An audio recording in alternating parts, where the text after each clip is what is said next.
So we're continuing in here with our growth and decay with our exponents. And I wanted to take some time to be able to kind of explore a little bit and see, well, what happens if I start to have numbers in front of my base? We didn't talk a whole lot about that yesterday. We just did some very basic things with our b value. So here's what we're going to do today. We're going to attempt to graph, not all of them at once, but at least our parent graph for this one, and then we're going to keep switching these up so we can kind of see what's going on with some of this. Our graphs may not be perfect.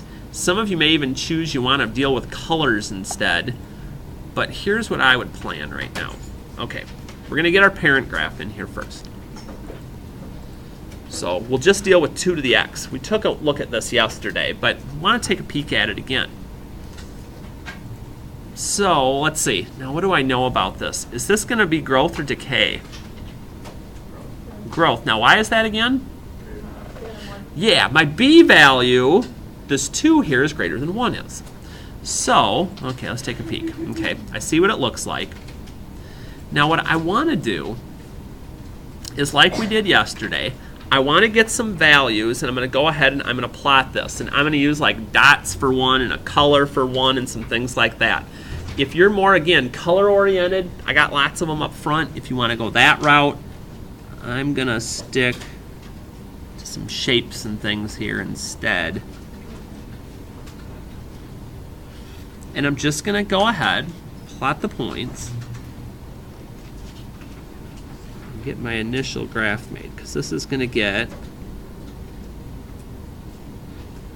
and I'll just make a line up here so I can tell which one's which. So you're like, okay, we did that one yesterday, whoop-de-dee. The thing that's going to be cool is when we start putting these coefficients in front and start seeing what effect that has on things. So even if you just have a few points, that's all right, because we're going to go ahead, we're going to leave the 2 to the x on there, and we're going to add the next one underneath it.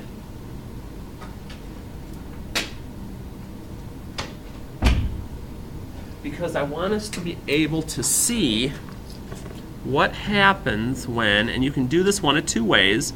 You can either use the multiplication or you could use the parentheses too. So when I get here, we know it's still going to be growth, but let's see what happens. Okay, a little different here. Let's get the chart up. Okay, now this y1 is the first ones that we were doing, our 2 to the x. This is now our new ones that we're playing with. And if I look at it, I'm like, that's kind of weird. It basically looks like the numbers here just all shifted a little bit. You're like, oh, it starts a little bit higher and a little bit higher. And all of these start to move a little bit. Now there's one thing I'm going to have us jot down in a second, which is the biggest part of this actually. I'm going to dot this one.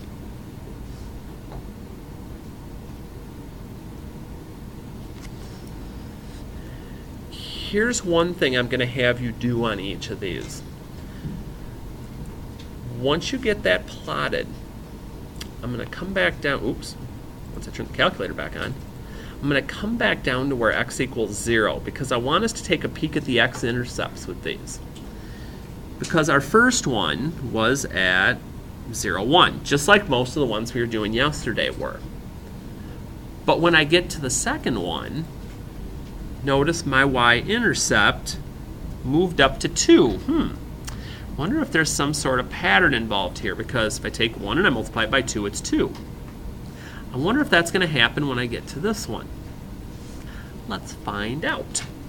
So I'm going to go back to my y equals, and I'm going to switch the second one.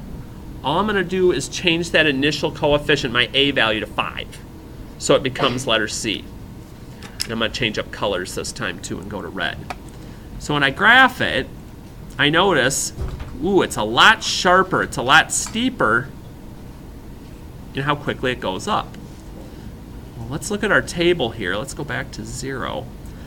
And what I'd thought was going to happen before actually is. I'm going to go ahead, and I think this may be the last one up top we're going to do. We'll do one of the negatives, but I don't want this to get so crowded you can't even see anything.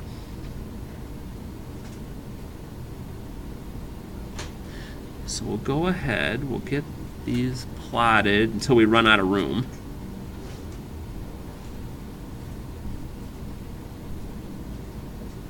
And again, whatever way you're kind of labeling things, whether it's colors, dashes, dots, whatever it happens to be. But again, the main thing I want you to focus on here is, there's my y-intercept. It's at 5. There's a direct link between my a value and what's going to happen to my y-intercept, or how steep it is, because you'll also notice as we keep adding larger and larger coefficients in the front, it starts going up a lot faster. Now let's just take a peek at one more thing here. We're going to take a look at D, just like we did on this last one. I'm going to go ahead, I'm just going to retype this one.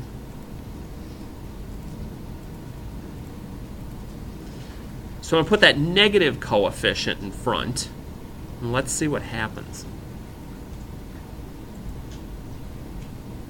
Ooh, symmetry. So let's see, so that one opened down. That's kind of interesting. Okay, so basically when you look, you're like, oh, it's all the same numbers, except they're all negative now. So basically I have the same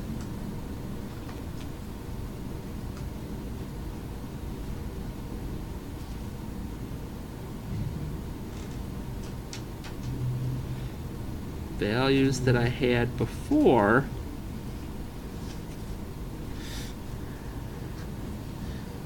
except now they're opening downward, and I notice, oh, my y-intercept, oops, is at 0, -1. Any ideas, even without graphing, if I were to graph letter E, where the y-intercept would be?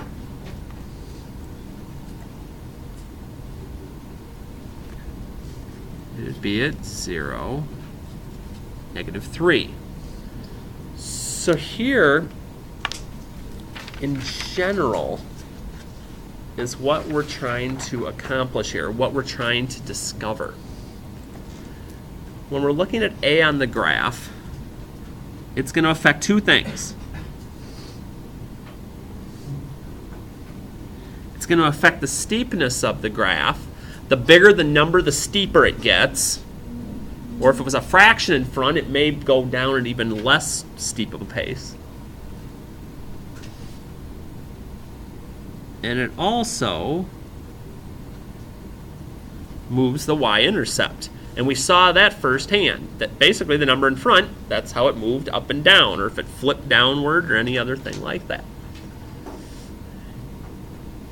We also noticed that if our a value was positive, that all three of our functions opened upward, or up, however you want to write that, that makes sense to you. And when we did our one that was a negative, and if we'd have done it with this one as well, that negative a value caused it to open downward. So whereas yesterday the b value helped us determine if it was going to be decay or if it was going to be growth, this is helping us determine the steepness of our graph. What does the first one say, like moves Oh, this one or this one? A. Steepness. How quickly does it go up, or in this case, how quickly does it go down? So there's a lot of things going on here with these a and b values that can give us some hints on how this is going to work. So we're going to go ahead and we're going to graph a couple more here, just like we were doing yesterday. But now we might start noticing a few more things that maybe we didn't notice before. So let me get this up here. And we're going to clear both of these guys out so we can start fresh. And again, whenever you're using a fraction, I know they don't have it in here. I'm putting it in though. Because if I don't do that, we can run into some issues. So 1/2 times 3 to the x. All right, let's see what we got here. My b value was 3, so I knew it was going to grow upward. My coefficient in front, my a value is 1/2, so it's not quite as steep as it may be otherwise. But let's get a little info here. You're like, ew, check those numbers out. That's not much fun. And it may even be a little bit hard to see on some of these the difference in your graph, because our graphs aren't so jumbo-sized that we can see tenths and hundredths and thousandths of places here.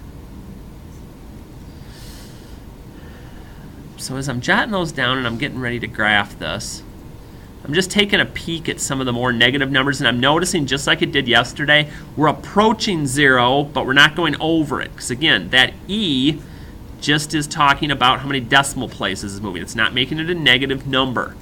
So I'm like, okay, so this one's going to be approaching 0, and it's going to get super, super close, but we're not ever going to cross over it.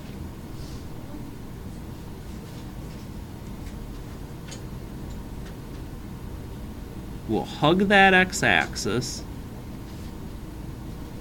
but we're not going to go through it. We're going to be careful of that.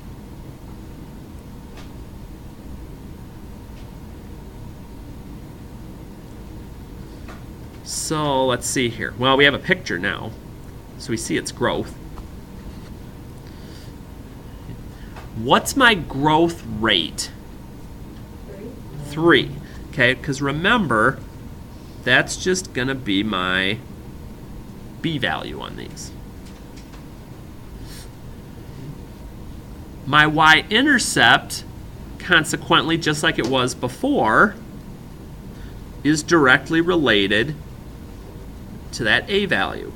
So you can write it as 0.5, you can write it as 0, 1/2, but again, it's a coordinate point. Don't just write y equals 0.5, because again, that would be a line, not a point. So let's see here. Okay, so we got growth, we got a y-intercept, we got a rate.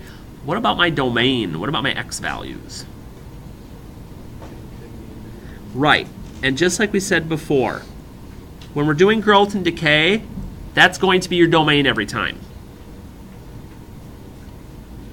Because we're going to have no limits on our x values. Now range, remember, bottom to top.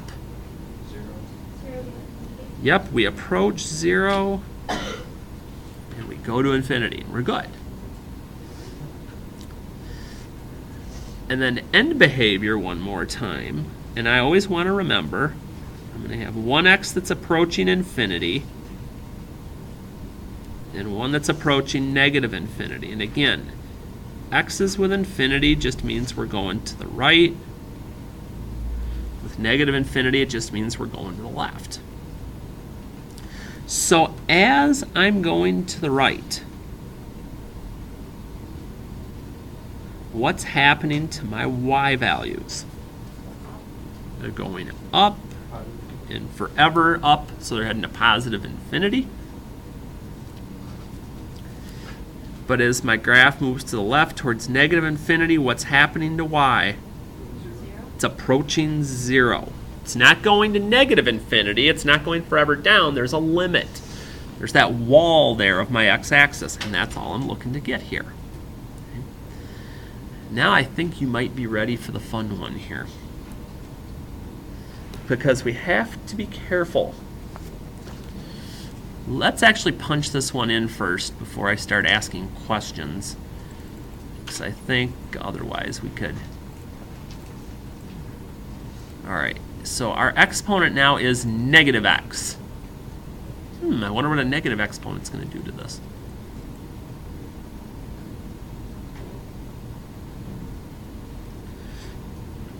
That's different because, again, it didn't. Now, let's think about this for a minute. This is odd because normally, because you look at that, what's your B value look like it is? My B value looks like it's 4. Well, wait a minute. When my B value is 4, that's growth most of the time. That doesn't look like growth. That looks like decay. What's the deal? Yeah, the negative exponent, and this is what's kind of weird. So let me shift this over here. When you have a negative exponent,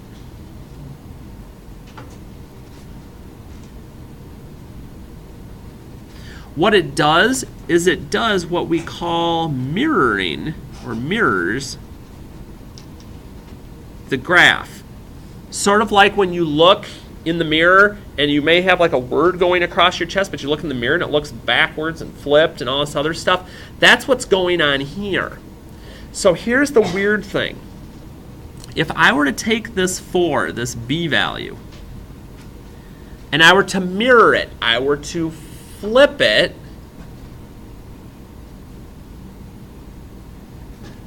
this is actually going to act as though the rate is 1/4.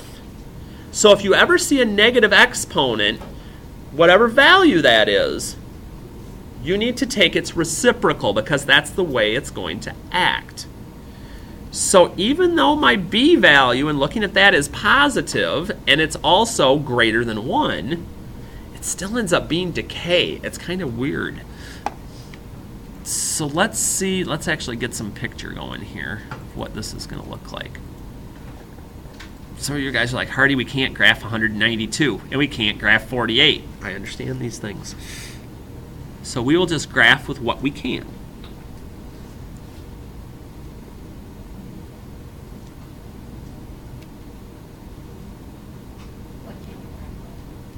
Well, I guess you could try to, but when you try to graph 48, when your graph only goes up to 10, that gets a little bit complicated.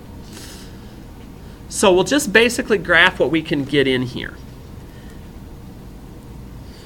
Now, I can still write them into the chart if I want to, because then I can look back later and say, oh yeah, that's why I didn't keep plotting those.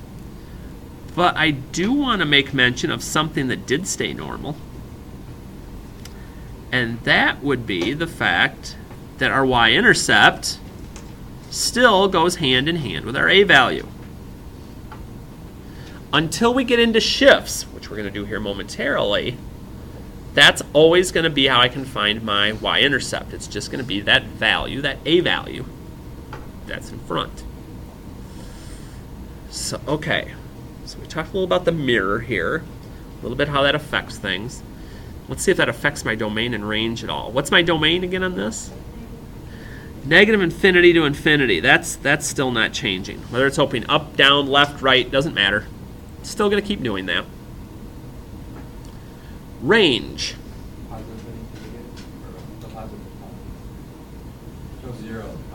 Okay. Yeah, and that gets tricky because you look at this and you're like, well, those don't look the same. How can the range be identical?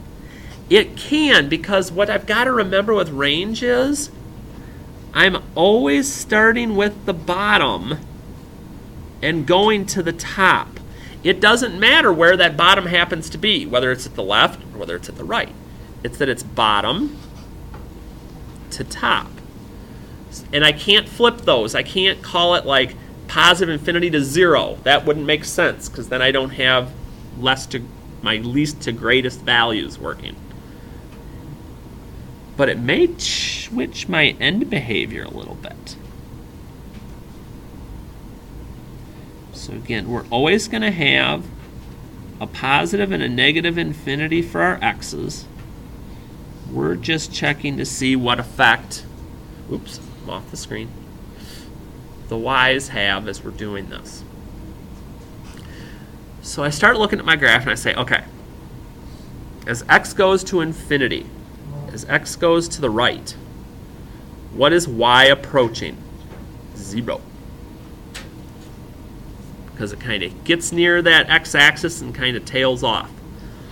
But as x goes to the left, what does y approach? goes up and up and up forever and goes to positive infinity. So the biggest thing with this, again, is just kind of practice and getting used to some of the lingo, but a lot of the things end up being the same, so it ends up being a little bit easier. So now we've seen what the B value does, growth or decay. We've seen what the A value does. It determines our steepness, it determines our X and Y, variations. We're gonna graduate a little bit here. We're gonna come down to number 9. Now we're gonna go into rewind mode for just a second. Previous knowledge. We have graphed square root functions. We have graphed parabolas. We've graphed all sorts of things. And the cool thing is all of their shifts are the same where some of these things go. So for instance, just like we did before, if I see something like this, here's what I'm basically looking at. Any shift that's going on up in the exponent, okay, so in this case the -1, this value is going to be my left or right shift or translation, okay? But just like it was before, it's going to be the opposite of the sign that I'm looking at. You're like, now wait a minute, what do you mean the opposite? What I mean here is, for instance, this is going to be the -1. You'd think that it'd be left, but it's not, it's right. So I'm doing the opposites because this is always -h, so I'm doing the opposite of this. So for instance here, there's my shift over here. I don't have to do it there. One of my shifts is going to be shifting right 1. And if it's a plus up there, that's going to be left. Any value that I get on the end is going to be my up or down shift. And that does go with the sign that we're using. So minus means that we're going to be shifting down 4. Now one thing that I used to do, which I'm not going to do now because we've gotten so technologically savvy, is in the old days we would have had to graph my parent graph first, and then we would have to shift all of the points from that. So it'd actually be like doing the same problem twice. But we really don't have a need for that now with how readily available all of our technology is going to be. So we're going to go ahead and we're going to punch this in the calculator. Now, there's a couple of danger spots here that we got to watch out for. One of them is this exponent. It's got to be in parentheses. Because if I forget that, oh, not 5 though, I'm going to get myself in trouble. So whatever your exponent is, if there's a plus or a minus on it, make sure that that gets in parentheses so we don't have issues. So once we get that, let's kind of see what this looks like. This ought to be kind of interesting. Oh, so much for my x-axis being my wall anymore. All right, let's get these plotted in here, and then we can chat for a little bit about why some certain things are going on here.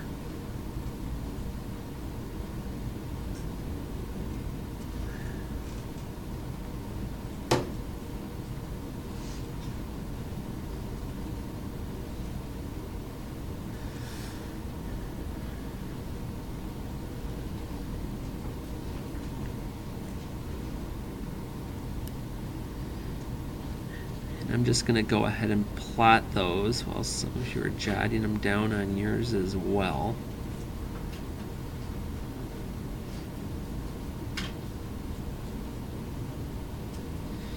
But there's one thing I do want you to take note of. There still is a certain spot on the graph where our graph's not going to cross, going in the y way. Sort of like 0 was always that spot before. If I take a look at my chart, And I start to keep scrolling. I'm like, I wonder if that gets more negative as I keep going. And I start going upward. And I'm like, hey, it keeps getting closer and closer to 4. And here it's even saying that it is at -4, but it's not going to go through. So what's going to end up happening here is when I graph this, I don't want to go through 4.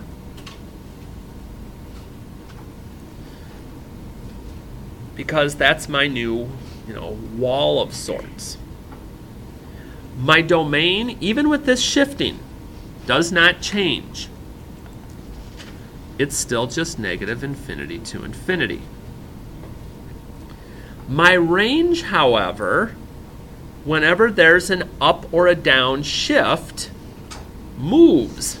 You're like, ooh, that's kind of weird, and it is. My range goes from the bottom to the top. So you're like, oh, so it's going to keep being 0 to infinity, or if it opens downward, maybe negative. But whatever this number is going to go directly with that.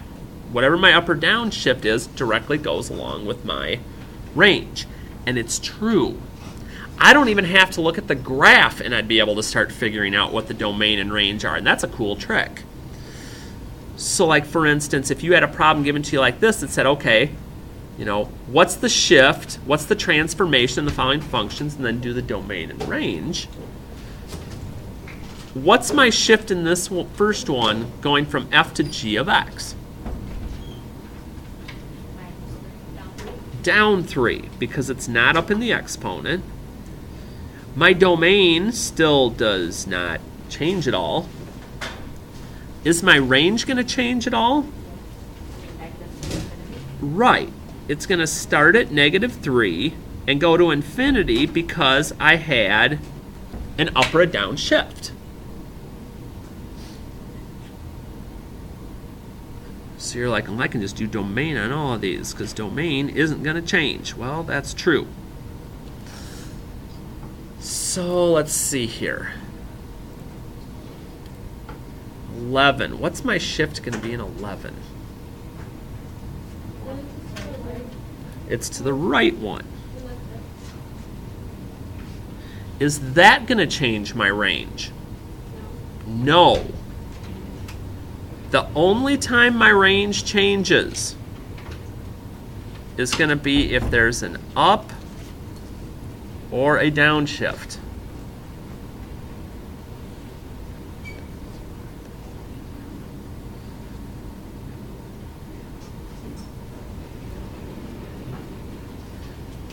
So once I get that set, and sometimes we can get both, like we did actually up in number 9. For 12, what would my 2 shifts be? Left 1.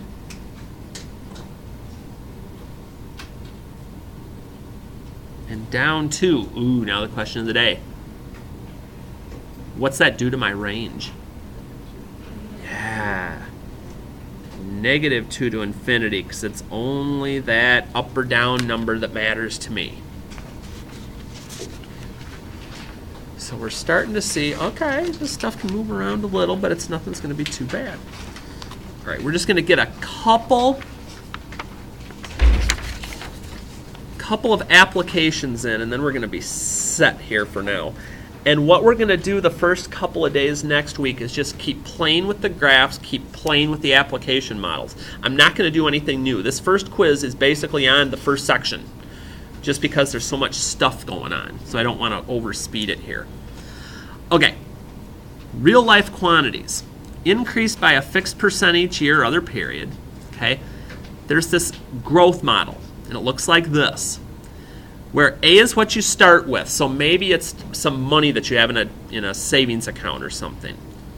Your R is going to be an increase in decimal form. So like if they tell you it's a 7% increase, you don't want to put 7 in there for R. Ooh, that's going to be a whole lot of money. And then T is the time, mostly in years, but it can be some other things too. You may get something like minutes or months. They may change that up somewhere, so don't think you have to be stuck in that necessarily. But then this whole thing, this 1 plus my rate, is called my growth factor. Different than growth rate. Growth rate is just R. Growth factor is 1 plus that. And then if it decreases instead, like your car going down in value once you drive it off the lot, the only difference is going to be we're going to subtract that value instead. And then that 1 minus value would be called decay. So for instance, we have a scientist with 730 bacteria. If the specimen grows by 35% every minute, write an equation that represents the bacteria's growth. Okay. So A is my initial amount. Start with 730. Since it's grows, I think that might be growth. So we're going to use the plus number. So 1 plus, what's 35% as a decimal? 0.35 to the t, because we don't know how much time yet. How many minutes will pass before the bacteria reaches a population of 9,000? This is where I'm going to let the calculator help me. I'm going to come back here. Now I'm going to type this in, except t is going to become x. So 730, 1 plus 0.35 to the x. Because basically what that's going to do for me is I'm going to get a picture. You're like, why don't I see a picture? This number's kind of big. It's bigger than 10. So I have a couple of options here. If I don't want to play around with the window, which I don't need to, let's go to the table. And you're like, wait a minute. How many minutes till it reaches 9,000, Hardy? Really? Yeah. You're going to be shocked at how big this starts getting very quickly. Because you start scrolling down thinking you're going to have to scroll down to like 100 or something, and bang, before you know it, you're like, oh, wait a minute. 8 minutes was 8,053. 9 minutes is 10,872. How do I write this as my answer? Well, I can do a couple of things. If it says how many minutes will pass, if I'm going to whole minutes, you'd answer 9, because at 8 minutes, well, it's still at 8,000 something. So we're always going to round up to the nearest time. Because we round down, it doesn't quite work. So that's kind of how these will work. It's how I can use the calculator to make it simple. What if I don't have a graphing calculator to do this? Can I not do it? Sure. But what you'd have to do is you'd have to start experimenting with t values. I could do this, not in here. I could type in 730 to the 1. I could actually write 1.35 instead of doing this. And I could just start guessing. Notice I get the same values I got in the chart until I found one that worked here. But again, it's going to take a little more work. So just something to ponder. But that's how I can actually apply this. I buy a car for 36 grand. The value of the Y decreases, important word, by 14% each year. Write the decay model for the value of the car. When I bought that new shiny, lovely piece of metal, it was worth $36,000. What's it going to look like inside my parentheses here? Yeah, 1 minus 0.14. So here's what's cool. Again, I can do things on my own, or if I want to play with the calculator, I can type it in.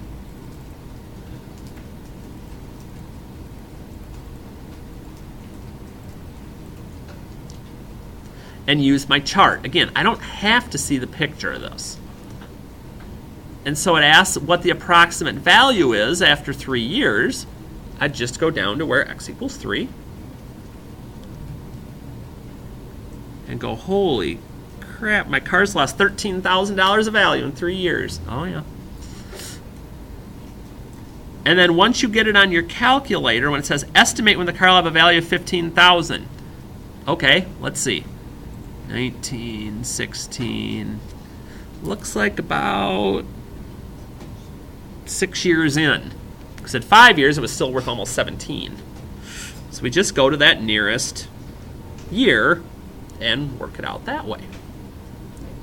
What are they, 5 years then? Well, if I went to 5 years, 45 in advance code? yeah, if you wanted to be more accurate, you could say like almost 6 years or between 5 and 6 years or something like that if you wanted to.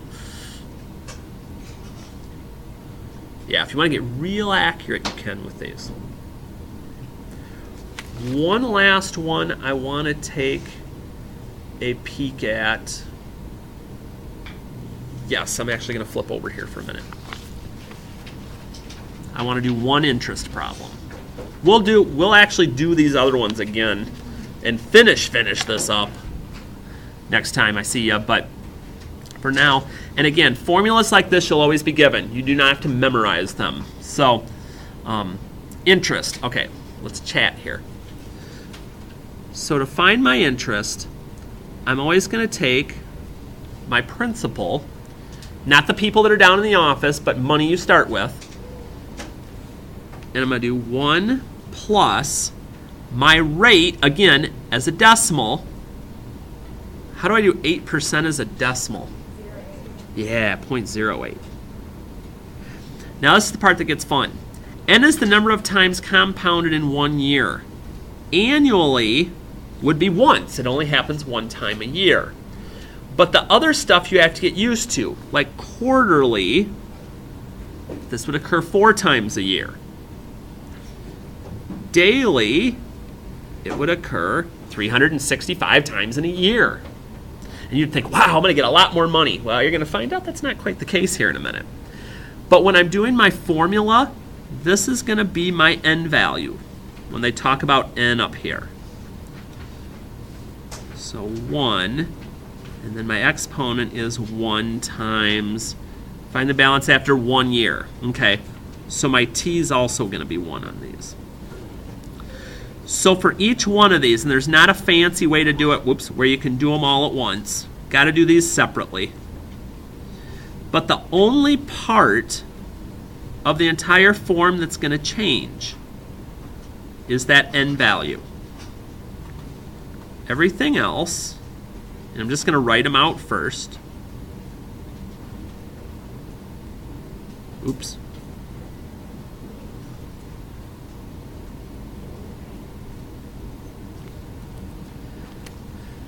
You just follow the form. As long as you can get your rate into a decimal and figure out with their fancy wordage what your n value is, how many times it's going to occur, it's usually not too bad to come up with a solution. So I'm going to cover up my 365 here for a second because I want you to see what I'm up to. Okay, I'm getting out of graph mode. Regular calculator, people rejoice. It's a regular calculator issue. And I'll just do it on a couple of these. I won't do it on all of them so you can see. But notice my exponent needs to be in parentheses. You're like, I'd have $1,080. Well, whoop-dee-doo. I always like doing the daily one after this because people are always like, oh, daily be a lot more. If they're compounding your interest every day, think of how much money that's going to be. All these companies with their gibberish on all this extra cash you're going to take in. Check this one out. You can make a whole nother $3.27. Congratulations. Okay. So here's our game plan for this. Those last 4 graphs that we didn't get taken care of yesterday on top of the note sheet, those need to get done. Okay? I also, because I want you to get a little play with these, so scribble this somewhere. I'll have it on the website too. But these need to get tacked in. All of this stuff together. Yesterday's and today's. Finishing those other 4 graphs and this. This is all together going to be one assignment. because I don't want all this back and forth craziness. Like I said, it's here on the video, it will be on the website, and you can get that jotted down here as well. And I'm gonna, let's see if this causes me trouble.